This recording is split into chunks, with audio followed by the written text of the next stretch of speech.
Quando eu achava que já tinha visto de tudo, me aparece isso aqui. Quantas pessoas pretas você já viu escalando o Everest? Quando nós chegamos no Everest, e na verdade na maioria das altas montanhas, nós não conseguimos ver outras pessoas negras tendo acesso a essa atividade. O racismo no Everest acontece sim. É só a gente olhar para os lados. Das mais de 800 pessoas que tentam chegar ao topo do Everest por ano, raramente você verá uma pessoa negra. Então quer dizer que agora temos racismo everestico? É sobre isso que vamos falar no vídeo de hoje.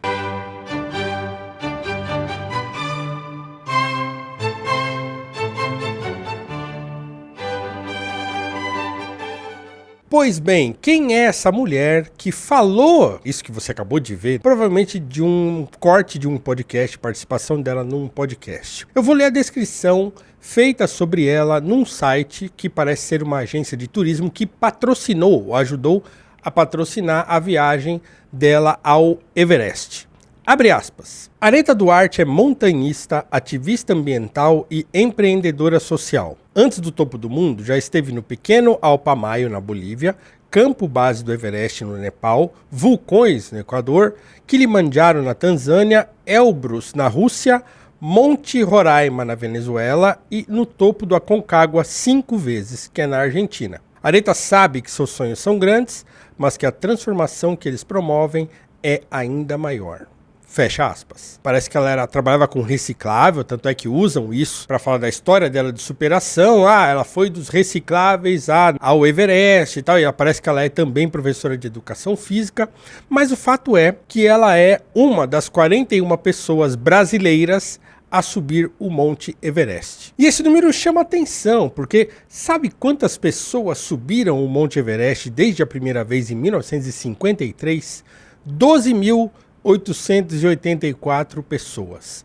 Ou seja, de 12.884 pessoas, nós tivemos apenas 41 brasileiros, e desses 41 brasileiros, apenas uma mulher, e uma mulher, como eles gostam de dizer aí na propaganda, preta latino-americana. Então eu acho que o primeiro problema no que a Aretha diz nesse seu corte aí, na sua participação nesse podcast, está na interpretação que ela faz do evento dela ter ido ao Everest e como ela racializou o fato de termos poucos brasileiros que sobem o Everest, temos poucas mulheres a subir o Everest e ainda menos poucas pessoas negras que sobem o Everest, ela sendo a primeira mulher negra latino-americana a subir lá no Monte Everest. O primeiro problema disso, então, é o modo como ela interpreta e racializa isso. Por quê? Porque se você tem, num total de quase 13 mil pessoas, apenas 41 brasileiros, óbvio que a chance de uma pessoa negra, no contexto brasileiro, subir ao Monte Everest é baixíssima mesmo. Mas é baixíssima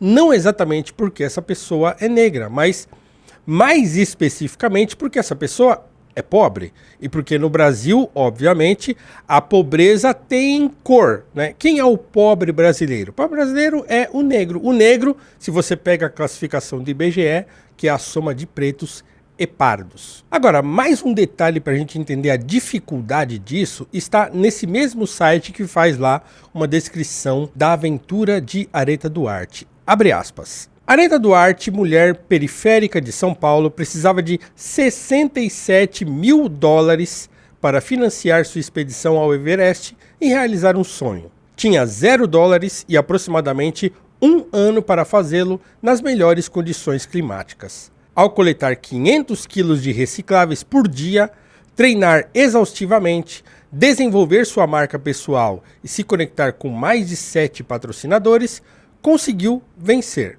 Fecha aspas. Então vejam, são necessários $67 mil para você poder fazer uma viagem ao pico Everest, poder subir lá e fazer aquela aventura e tal, onde muitas pessoas, inclusive, se dão mal. E quanto que dá $67 mil em reais? A pequena bagatela de R$378.656. Isso na cotação de hoje do dólar. Então, são quase R$400 mil para você poder financiar uma viagem para você escalar o Monte Everest.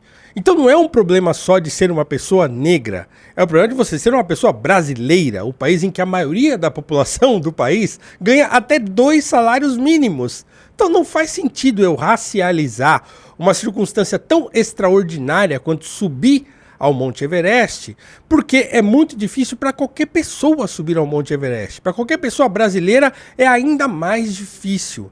É óbvio que dessas muitas pessoas que já subiram lá no Everest, né, quase 13 mil pessoas, muitas delas foram patrocinadas, como a própria Areta foi. Muitas foram patrocinadas por empresas que fazem aquelas roupas ou que fazem, sei lá, qualquer natureza de patrocínio que leve uma pessoa para esse lugar e que seja, obviamente, rentável para essa empresa que está patrocinando essa pessoa. Então, eu acho que muitas dessas pessoas foram patrocinadas e, na verdade, uma minoria deve ter ido com recursos próprios, porque, de fato, é muito caro. Só que vejam, o problema de interpretação que a Areta faz ao racializar uma condição tão extraordinária quanto você ter condições de subir ao Monte Everest, não é um problema incomum quando se fala em estatísticas sociais no Brasil. Por quê? Porque todos os institutos de pesquisa, quando fazem pesquisas sobre desigualdade e racializam essas pesquisas, tendem ao erro. Por que elas tendem ao erro? Porque, obviamente, no Brasil,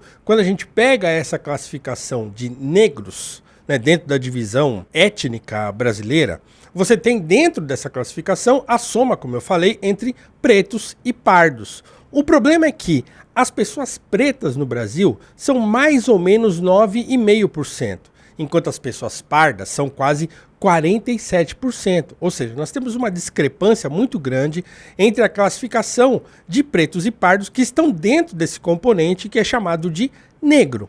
As distorções são várias nesse sentido, porque, obviamente, quando você olha uma pessoa, um brasileiro comum, brasileiro comum, ele é tipicamente um pardo, um mestiço. O que é o pardo? É o mestiço. E o mestiço brasileiro vai desde aquele tom de pele mais claro, né, de uma pessoa quase branca, até o tom quase um pouco menor do que o meu. Então, quer dizer, a classificação de pardo é gigantesca. E você pode manipular essa classificação ao gosto do freguês. Como eu montei uma vez uma paleta de cores para criticar esse tipo de interpretação de dados, igual eu vou mostrar aqui agora para você. Veja só. Então, quando você fala, por exemplo, que tem mais pessoas negras na cadeia, você pega desde a pessoa quase preta como eu, ou mais escura, e aquela pessoa quase branca, ela se transforma em negro na estatística prisional. Agora, quando você fala em negros na faculdade, aí existe uma tendência em você pegar aquela pessoa que é parda, quase branca, e classificá-la como branca. Mesmo porque a autodeclaração, ela também varia muito. Depende de outros fatores. O modo como a pessoa vai se autodeclarar depende de contextos culturais que essa pessoa precisa ter vivido para ela se aceitar como tal. Talvez você pegue uma pessoa, sei lá, vou usar um exemplo que me veio à mente agora.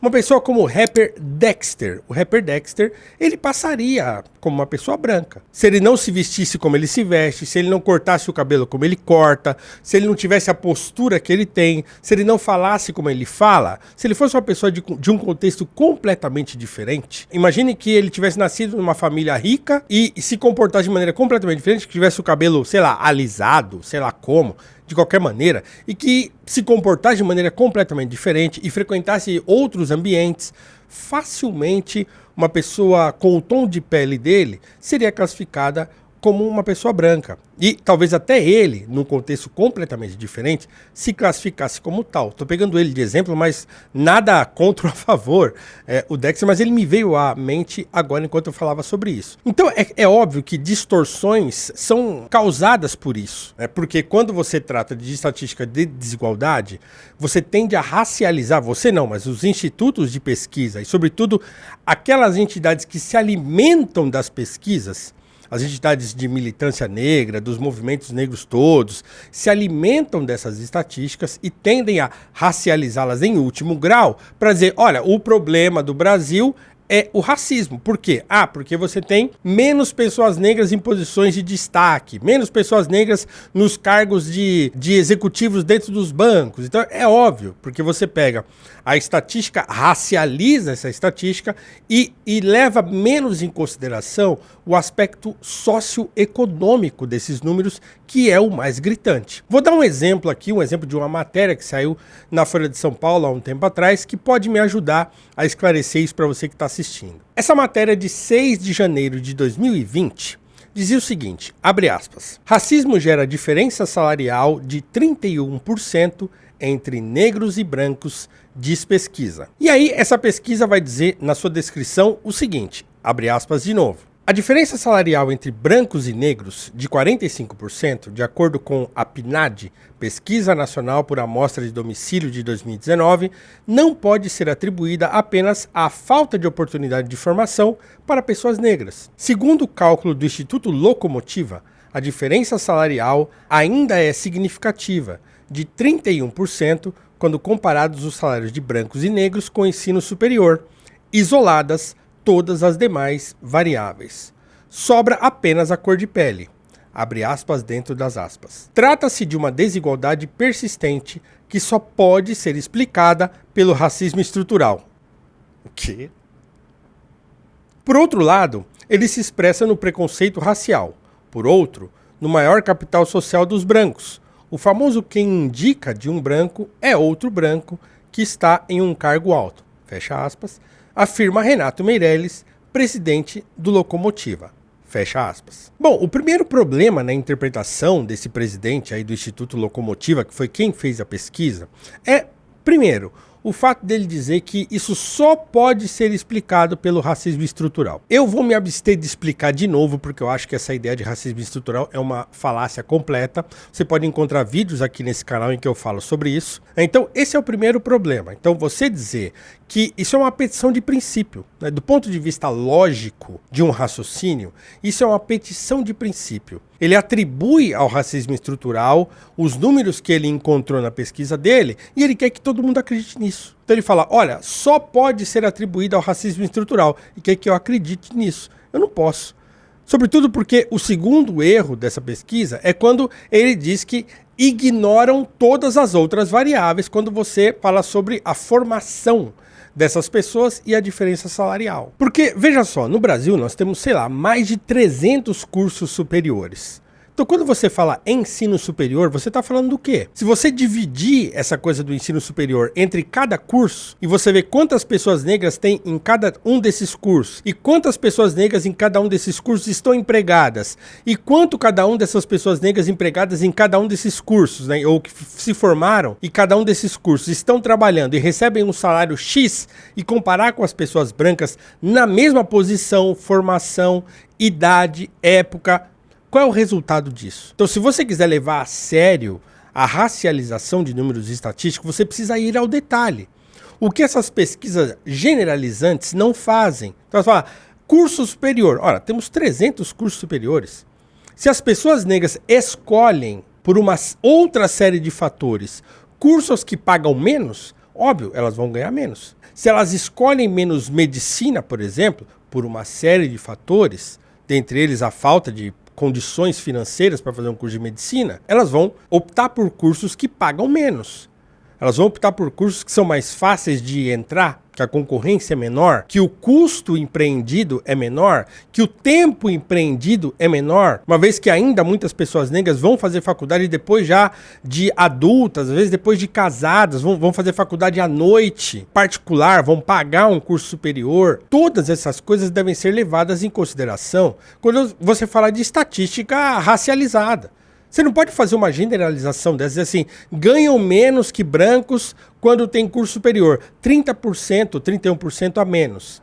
Sem levar em consideração a enorme quantidade de variáveis, é só você jogar para a torcida. Voltando ao caso do Monte Everest, quando a Areta Duarte fala, né, que a minoria ou quase nenhuma pessoa negra escala o Monte Everest e que isso é um problema do racismo, e ela fala o racismo no Monte Everest é uma realidade, o que ela está fazendo? Ela está falando uma grande bobagem. Por quê? Porque é óbvio que o fato das pessoas negras estarem concentradas nos estratos mais baixos da sociedade, em termos socioeconômicos, é claro que menos pessoas negras vão ter condições não só de escalar o Monte Everest, mas para fazer uma viagem que eu fiz recentemente até Ouro Preto, que é aqui em Minas Gerais. Então, poucas pessoas brasileiras, pobres, têm condições de viajar. Quem dera subir o Monte Everest. Então, é claro que o problema aí é um problema mais social do que racial. Ainda que a gente deva levar em consideração que mais pessoas negras estão nos estratos mais baixos socioeconômicos da sociedade brasileira. Sim, o problema do racismo é que mantém essas pessoas nessa condição. Eu diria que, em parte, eu diria que, em parte, o racismo que ainda há no Brasil mantém muitas pessoas negras em estratos inferiores da sociedade. Sim, isso também acontece. Mas o racismo é uma variável entre tantas outras variáveis. Porque você também encontra no Brasil uma grande quantidade de pessoas que não são negras e que são pobres e que vão viver a vida inteira na pobreza porque elas não conseguem se movimentar na escala socioeconômica brasileira. Não há mobilidade social no Brasil. É muito difícil. No Brasil, se você nasce pobre, você morre pobre. Você não tem um país que é voltado para a geração de riqueza, para a prosperidade, para a iniciativa individual, como eu falo sempre aqui, como eu falei num vídeo recente sobre o liberalismo brasileiro. Então, se você não tem, então as pessoas que são pobres e em sua maioria negras, segundo a estatística do IBGE, né, somando pretos e pardos, então quer dizer, a pobreza brasileira ela é parda mais do que preta, porque a quantidade de pardos é maior. Então, se você não tem maneiras de fazer com que essas pessoas saiam dessa situação, isso não acontece só porque o Brasil é um país que tem muito racismo. Eu nem diria que é um país racista, porque eu discordo disso. Mas que tem muito racismo no Brasil, tem. Mas essas pessoas não saem dessa condição não só por isso, mas porque existem outros fatores que as impedem de sair. Muitas vezes a própria vontade. A gente tem de levar em consideração a vontade que as pessoas têm de fazer determinadas coisas. Quantas pessoas negras querem subir o Everest? Isso tem que ser levado em consideração. Eu me lembro aqui daquela participação do Anderson Silva, o nosso boxeador ou kickboxer lá, não sei como é que chama, o lutador brasileiro Anderson Silva, quando ele foi lá no Flow, e ele disse isso aqui, olha só. Tem coisa que negão não faz. O negão dança bem, negão joga bola, negão luta. Negão não é escalador, irmão. Você não vai ver negão escalando os Alpes suíços. Um monte de diabetes, ataque do coração, de velhice. A gente é esperto, a gente é inteligente, cara. Vou saltar de paraquedas. Pra quê, irmão? Pra quê? Pra quê? Não tem sentido. Então você vê, é divertido o que ele falou, é claro, tem uma dose de exagero aqui, mas ele fala, então assim, você não vai ver, porque pode ser fruto da escolha das pessoas. Muitas pessoas escolhem fazer outras coisas. Escuta, eu tenho a minha vida inteira para botar em ordem. Eu tenho que botar comida na mesa da minha família. Eu tenho que terminar minha faculdade. Eu tenho tanta coisa para fazer. Porque eu escolheria bater de porta em porta de patrocinadores para tentar angariar $67 mil para subir o Monte Everest. Muita gente não vai escolher fazer isso. Vai escolher outras coisas. Agora, a Aretha Duarte, ela escolheu fazer isso. Ela escolheu superar isso aí porque ela tinha vontade de fazer. Assim como Carolina Maria de Jesus, uma mulher favelada, decidiu que queria escrever um livro. E ela foi lá e escreveu um livro.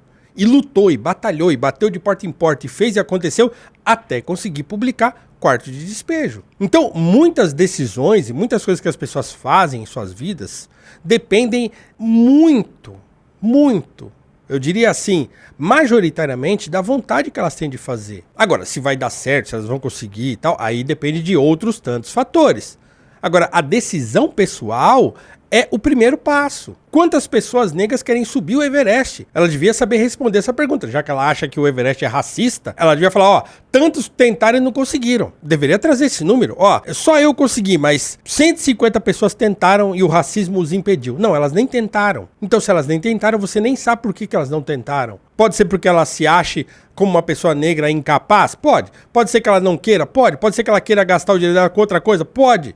Pode ser um monte de coisa. Então, é sempre um erro a gente racializar dados socioeconômicos. É óbvio que eles têm alguma serventia. Óbvio que você olha, como eu falei, a pobreza brasileira, ela é estatisticamente mais negra, somando pretos e pardos, do que branca. Isso é um dado da realidade.